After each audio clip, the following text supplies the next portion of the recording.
నిజామాబాద్ జిల్లా వరప్రదాయనిగా చెప్పుకునే నిజాం సాగర్ ప్రాజెక్టులోకి భారీగా వరద నీరు వచ్చి చేరుతోంది. దీంతో 13 గేట్లను ఎత్తి నీటిని మంజీరా నదిలోకి వదులుతున్నారు. ప్రాజెక్టు పూర్తిస్థాయి నీటి మట్టం 1405 అడుగులు కాగా ప్రస్తుతం 1404 అడుగుల వరకు నీరు చేరింది.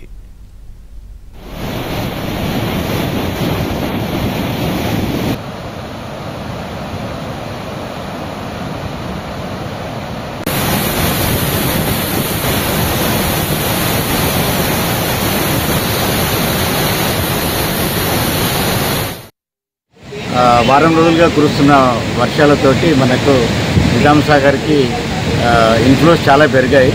నిన్న రాత్రి ఆల్మోస్ట్ 1,20,000 క్యూసెక్స్ ఇన్ఫ్లోస్ వచ్చాయి. సో ముందు జాగ్రత్త చర్యగా నిన్న రాత్రి 1 o'clock గేట్స్ ఓపెన్ చేసాం. 7 గేట్స్ ఓపెన్ చేసి ఆల్మోస్ట్ 60 క్యూసెక్స్ వాటర్ రిలీజ్ చేస్తాము కిందికి మంజీరా నదికి.